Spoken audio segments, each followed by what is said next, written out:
Hello friends, welcome to video 20 in our 30 video playlist series all about starting a raw vegan diet, how to start, how to improve, how to get to where you want to go for the newbies and for those who've been on this lifestyle a long time. I hope you're enjoying this video playlist series.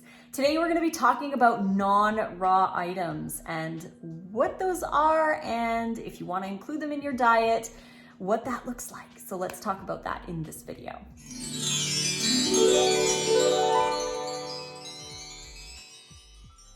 Thank you again so much for joining me today. Video 20, we're going to be talking about non-raw items.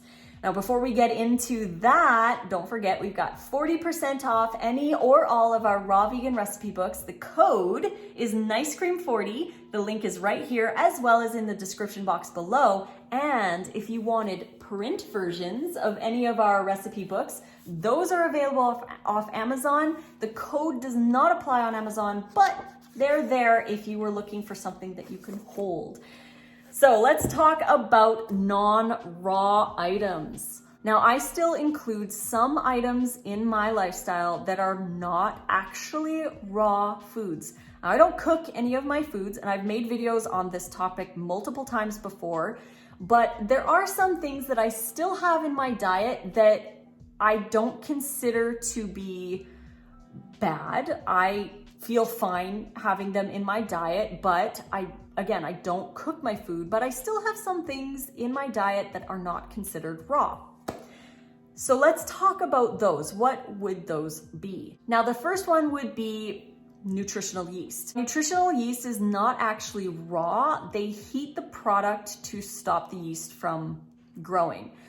So again, it's not considered a raw food, and some people do have some kinds of reactions to nutritional yeast. I personally feel it's fine to have it in my lifestyle. In my recipe books, I do have it as an optional ingredient. It's not necessary. So if you did want to add it, you could. If you don't, you don't have to. So it's totally up to you, totally how you react to it, if you want to keep it in your lifestyle or not. Now again, sometimes I'll eat it daily for a week or two, and sometimes I won't have any for months. So it's not something that is a staple, it's just something that I still have in my diet. The second thing would be coconut aminos. Now, coconut aminos are a fermented coconut tree sap product. In the beginning, when they first started shipping this product out and it was in stores, I remember working at the health food store as a brand new thing and all the rage because it was a lower sodium, sweeter version of soy sauce, and it was raw. They shipped it as a raw product. Unfortunately, all of the bottles were bursting because the fermentation hadn't stopped. It was still bubbling and it would burst those bottles. And sometimes we would get cases and 8 out of the 12 bottles would be covered in coconut aminos and it would be super sticky and just not fun. So the companies actually started heating the product to stop the fermentation so that bottles weren't bursting in shipping. So it's no longer a raw product. I do think that there are some companies out there that still do a raw coconut aminos, but for the most part, it's been heated. Now again, this is still something that I keep in my diet here and there. It's not a lot, and when I use it, maybe a tablespoon or two, not a big deal. If you don't want to have it in your diet, again, take it out. It's all good. It's all wherever you want to go. But that's just another non-raw thing that I keep in my diet, my choice. Another thing would be maple syrup. So maple syrup is also another non-raw item, still vegan, but it's heated at very high temperatures to create the syrup. So it's not raw, obviously, it's been heated. But I still love maple syrup in my diet. I will add it to some sauces. Maybe I'll add it to nice cream.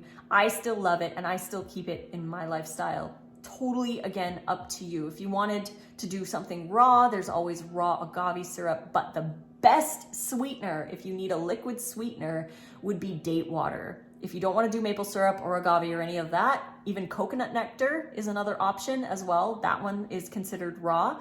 But if you just want a sweetener, you can always soak dates in water for a week. And the water itself tastes almost just like maple syrup. It's so good, it's so sweet, and you can add that as a base for your dressings or your sauces, or even for an ice cream, drizzling it on top if you want. But it's a very sweet water that you could use in place of maple syrup or coconut nectar or agave if you didn't want to use those. It would be still considered a raw food product. Then there's nuts. Nuts technically aren't all raw because they've been pasteurized for sale. They need to pasteurize them to have them on the shelf. And when you're buying a bag of nuts and it says raw almonds on it, it's not always actually raw. It just means that it hasn't been salted or roasted. So they're raw almonds. But that doesn't mean that they're truly raw in the sense of a raw vegan diet. They were probably pasteurized just to make sure that they're safe for sale. So again, not all raw nuts are legit raw, but it's another thing that I keep in my diet that I don't think is the end of the world. I still enjoy my cashews here and there, my almonds, pecans, and walnuts. Again, not all of them might be pasteurized. It really depends on where you're living and the laws for food handling. And now another thing that some people keep in their raw diet is frozen food. Most frozen food that you buy from the grocery store has also been pasteurized. The reason why is for safety purposes. So vegetables and fruit are typically pasteurized before freezing. They're blanched and then frozen to prevent bacterial overgrowth. So when you take it out of the freezer and you leave it on your counter, you're less likely to get a bacterial overgrowth from what was there before they froze it. So it is pasteurized, and pasteurization equals not raw. So if you're doing pasteurized juices or pasteurized frozen vegetables or fruit, that's not considered raw, but a lot of people still do include that because, again, it's not about being super pure and perfect. It's about adding more fruits and vegetables to your diet and eliminating or including things wherever you feel you want to be. So Nate and I will freeze things like cauliflower. Avocados are pretty cool when they've been frozen and then thawed. And we do get frozen organic fruit for our smoothies and ice cream at times. So again, it's not the end of the world. It's still vegan. It's still whole food, plant-based. It's just been frozen. So some people consider that to be not raw, but again, it's up to you. You don't have to eliminate them just because someone on the internet says that they're not good for you. It's still plant food. It's still decent. Don't hesitate to have that if you need the calories, if you want the flavor, if that's all that's available to you. Don't feel like you're not good enough because you're still eating a little bit of the frozen vegetables. The final thing that could be a questionable item would be dried spices. Some spices are dried at high temperatures, would not be considered raw. Some things are smoked, like smoked jalapeno powder or smoked paprika, which is something that is near and dear to my heart. I love smoked paprika, and I keep that in my diet. I'm probably never gonna stop eating that. So those are things that are still heated, which would not be considered technically raw, but again, it doesn't matter.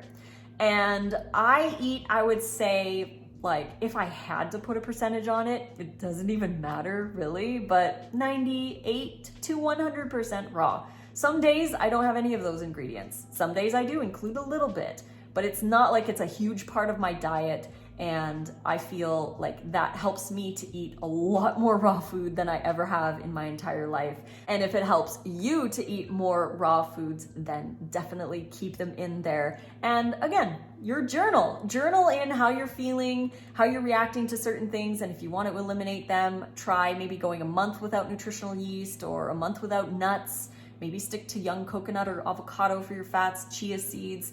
You can play around with those, eliminate them if you want to, keep them if you want to, but those are just some non-raw items that people still consider okay on a raw vegan diet. I just wanted to share that with you in case you had any questions surrounding those. Oh, another one would be miso paste. Miso paste is also heated at some point during the processing, but it is still considered a raw product because it's fermented. So Nate and I use the Miso Master chickpea miso. We try to avoid the soy ones. The chickpea one is our favorite, so that's what we use. But hope you guys enjoyed this video. If you did, please click like.